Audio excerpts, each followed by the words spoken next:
জামাতে পড়লে নেকি পাবে বেশি, মহিলারা না বিনা জামাতে পড়লে বেশি নেকি পাবে। শুনুন, আল্লাহ তাআলা রাসূলের দরবারে এক মহিলা এসে উপস্থিত হলেন। দেখেন প্রারম্ভিক ইসলামিক যুগে, আচ্ছা মনোযোগ সহকারে শুনছেন? আলোচনা কি ভালো লাগছে? যারা যারা বুঝতে পারছেন তারা একটু হাত তুলে বলুন তো ইয়া রাসূলুল্লাহ। মাশাআল্লাহ। প্রারম্ভিক ইসলামিক যুগে যখন নবীজি ইসলাম প্রচার শুরু করলেন, সেই সময় মহিলাদেরকে শেখানোর জন্য আলাদা কোনো শিক্ষক ছিল না। মহিলাদেরকে বাতানোর জন্য, নামাজের আহকাম বাতানোর জন্য আলাদা কোনো শিক্ষক ছিল না। তাই রাসূলুল্লাহ সাল্লাল্লাহু আলাইহি সাল্লাম যেহেতু মসজিদে নববীতে শিক্ষা দিতে, মহিলাদেরকেও ওই জায়গাতে আসার অনুমতি দিয়েছিলেন। কথা বুঝে গেল? অনুমতি দিয়েছিলেন। মুসলমান, আপনাকে বলতে চাই, পুরো প্রারম্ভিক ইসলামিক যুগে মহিলারা মসজিদে নববীতে গিয়ে শিক্ষাও নিতেন, নামাজও পড়তেন। কিন্তু যখন মহিলারা শিক্ষিত হয়ে গেলেন, সাহাবায়ে কেরাম শিক্ষা দেওয়ার মতো উপযুক্ত হয়ে গেলেন, তখন রাসূলুল্লাহ বলছেন মহিলারা বাড়িতেই নামাজ পড়বে, মহিলারা বাড়ির কোণে নামাজ পড়লে বেশি নেকি পাবে। এই কথা শোনার পর আপনার সাহাবায়ে কেরাম মহিলাদেরকে মসজিদে যেতে নিষেধ করতে লাগলেন। না না, মসজিদে নয়, তুমি বাড়িতেই নামাজ পড়ো, কারণ বাড়িতে পড়লে তুমি নেকি বেশি পাবে। মহিলাদেরকে যখন আটক করা হলো, মুসলমান মহিলারা আছে না, ওরা যাবে আমরা যাবো না, কেমন কথা? তোমরা যাচ্ছ আমরা যাবো না, কেমন কথা? না, আমরাও যাবো, রাসূলুল্লাহর পিছনে নামাজ পড়বো, রাসূলুল্লাহর পিছনে নামাজ পড়বো। মুসলমান মহিলারা যখন এই অবজেকশন করতে লাগলেন, মহিলারা একত্রিত হয় রাসূলের দরবারে উপস্থিত হয়েছিলেন রাসূলকে অবজেকশন দেওয়ার জন্য। হে মুসলমান, হাদিসটি কোথায় লিপিবদ্ধ আছে? হাদিসের নাম্বারটাও নিয়ে নেন। সহিহ মুসলিমের রাইটার ইমাম মুসলিম রাদিয়াল্লাহু তাআলা আনহু ওস্তাদ শিক্ষক, আপনার মুসান্নাফ ইবনে আবি শাইবার মধ্যে হাদিসের কিতাব হাদিস নাম্বার 7620। কত নাম্বার হাদিস বললাম? 7620। হাদিসের সনদ হলো হাসান, হাদিসটি জাল না সহিহ না। এই আপনার মহিলারা যখন নবীজির কাছে উপস্থিত হলেন, তোর মধ্যে একজন মহিলাকে আপনার করা হলো, লিডার নিযুক্ত করা হলো, যে আমাদের পক্ষ থেকে আপনি কথাটা বলবেন নবীকে। ওই মহিলাটির নাম ছিল উম্মে হুমায়দ। কি নাম? উম্মে হুমায়দ। এই উম্মে হুমায়দ নবীজির দরবারে উপস্থিত হয়ে আরজ করেন, ইয়া রাসূলুল্লাহ, ইয়ামনাউনা আজওয়াজুনা আন নুসাল্লিয়া মা'আকা। ইয়ামনাউনা মানে নিষেধ করা, আজওয়াজ এটা হলো বহুবচনের এক বচন হলো জওজ, জওজ মানে হলো স্বামী, আজওয়াজুনা আমাদের স্বামীগণ।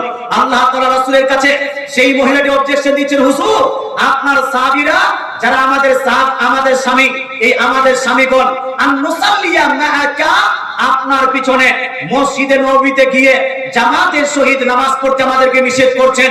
ওয়া নুহিব্বুস সালাতা মা'আকা, কিন্তু ইয়া রাসূলুল্লাহ হাবিবাল্লাহ, আমরা আপনার পিছনে নামাজ পড়তে চাই, আমরা আপনার পিছনে নামাজ পড়তে পছন্দ করি। হুজুর আমাদের স্বামীরা নিষেধ করছেন, আমরা আপনার পিছনে নামাজ পড়তে চাই। হুজুর আপনার সাহাবীরা আমাদেরকে নিষেধ করছেন মহিলাদেরকে, কিন্তু হুজুর আমি আপনার পিছনে নামাজ পড়তে চাই আমরা মহিলারা। হুজুর এই অবস্থায় করব কি? তো রাসূলুল্লাহ কি বলেছিলেন? তোমার স্বামীকে মানতে হবে না, তোমাদের পুরুষকে মানতে হবে না, চলে আসো আমার পিছনে নামাজ পড়তে। আজকালকার কোন মাস্টারকে যদি বলা হয়, আজকালকার কোন ডাক্তারকে যদি বলা হয়, ওই যে গায়র মুকাল্লিদ ডাক্তার মাস্টাররা, ওরা বলবে না না তোমার স্বামীকে মানার দরকার নাই, চলো আমার সঙ্গে, আমি তোমাকে মসজিদে নিয়ে যাই, আমি ইমামতি করব, তোমরা পিছনে নামাজ পড়বে। মুসলমান এই করে করে যেখানে মহিলারা জামাতে পড়তো না, সেখানে আস্তে আস্তে জামাতে চালু হয়ে গেছে। যেখানে মহিলারা ঈদগাহে যেত না, সেখানে আস্তে আস্তে ঈদগাহে যাওয়া চালু হয়ে গেছে। যেখানে মহিলারা মসজিদে যেত না, সেই জায়গায় মসজিদে যাওয়া চালু হয়েছে।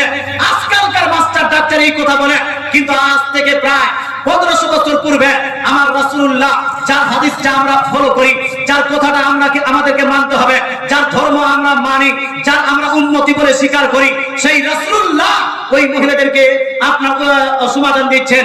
কি সমাধান?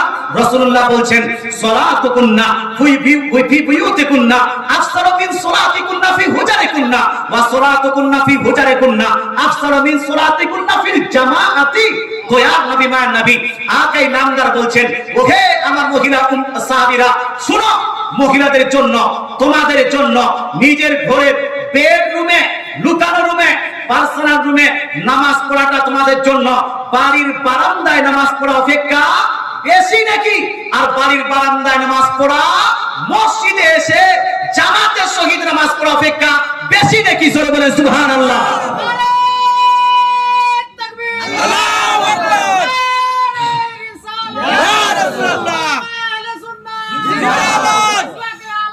জিন্দাবাদ।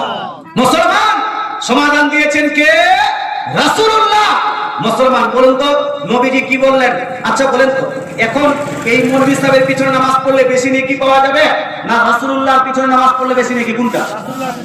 এই কার পিছনে? রাসূলুল্লাহ। একজন মাস্টার, একজন মৌলভী, একজন মুন্সি, এদের পিছনে নামাজ পড়লে বেশি নেকি না রাসূলুল্লাহর পিছনে নামাজ পড়লে বেশি নেকি? কোনটা বাবু? রাসূলুল্লাহ। রাসূলুল্লাহর পিছনে নামাজ পড়লে বেশি নেকি, অথচ রাসূলুল্লাহ বলছেন আমার পিছনে জামাতের সহিত নামাজ পড়ার থেকে মহিলা তোমার নিজের ঘরে নামাজ পড়লে বেশি নেকি পাবে। জোরে বলে সুবহানাল্লাহ। পৃথিবীর যিনি শ্রেষ্ঠ ইমাম, পৃথিবীর যেন শ্রেষ্ঠ ইমাম, শ্রেষ্ঠ রাসূল, শ্রেষ্ঠ নবী, সেই নবীর পিছনে নামাজ পড়ার থেকে যদি একজন মহিলা বাড়ির ঘরে নামাজ পড়লে বেশি নেকি হয়, তাহলে সেই ঘরের মহিলাটাকে টেনে মসজিদে বা ঈদগাহে নিয়ে গেলে মহিলাদের নেকি কম করা হলো না বেশি? কম করা হলো। এই কাজটা ওয়াহাবিরা করতে পারে, মহিলাদের প্রতি অত্যাচার আপনার ওয়াহাবিরা করতে পারে, দেওবন্দীরা করতে পারে, কিন্তু সুন্নিরা কোনোদিন এটা করতে পারে না। এই জন্য মা বোন না মসজিদে যাবে, না ঈদগাহে যাবে, না বারান্দায় নামাজ পড়বে, সব থেকে বেশি যেখানে নাকি নিজের আপনার ঘর, নিজের পার্সোনাল রুম, সেখানেই নামাজ পড়বে। কি দাদু ঠিক আছে না? হ্যাঁ, হাদিস দিলাম বা মানলে ভালো, না মানলে মোরার করে দু চারটা যখন হুড়া খাবে তখন বুঝতে পারবেন যে নবীর হাদিসটা মানাটাই দরকার ছিল। হে মুসলমান, আপনাকে বলতে চাই, তারপরে আরেকটা লাস্ট হাদিস, ওই জামাতের নেকিটা। মুসলমান লাস্ট হাদিস, এই হাদিসটির রিপোর্ট আছে জামে সাগীরের মধ্যে। আল্লামা জালালউদ্দিন সুয়ুতী 2 লাখ হাদিসের হাফিজ, তিনি হাদিসটি নকল করেছেন জামে সাগীরের মধ্যে আব্দুল্লাহ বিন আমর থেকে। আব্দুল্লাহ বিন আমর রাদিয়াল্লাহু তাআলা আনহু তিনি বলছেন রাসূলুল্লাহ সাল্লাল্লাহু আলাইহি ওয়াসাল্লাম বলেছেন, কোন মহিলা যদি পুরুষের ব্যাপারে কি বললাম, পুরুষ যদি একাকী নামাজ না পড়ে জামাতের সহিত নামাজ পড়ে তাহলে 27 গুণ বেশি নেকি পাওয়া যাবে। কিছু হাদিসে আছে 25 গুণ বেশি নেকি পাওয়া যাবে। আর রাসূলুল্লাহ এই হাদিসে ইরশাদ করেন, কোন মহিলা যদি জামাত পরিত্যাগ করে জামাত বাদ দিয়ে একাকী নামাজ পড়ে, জামাত বাদ দেওয়ার কারণে, একাকী নামাজ পড়ার কারণে এই মহিলাটি 25 গুণ বেশি নেকি পাবে। জোরে বলেন সুবহানাল্লাহ। কত গুণ বেশি? 25 গুণ বেশি নেকি। তাহলে মহিলাদের নামাজ আলাদা, পুরুষের নামাজ আলাদা না এক? এই আলাদা না এক? কে বলছে না হুজুর একই আছে? তাই তো নাভির নিচে অনেকবার হাত বাঁধলাম, মহিলারা তো বুকে বাঁধে, এই জন্য নাভি থেকে টেনে টেনে টানতে টানতে টানতে টানতে মহিলাদের কাছে চলে আসে।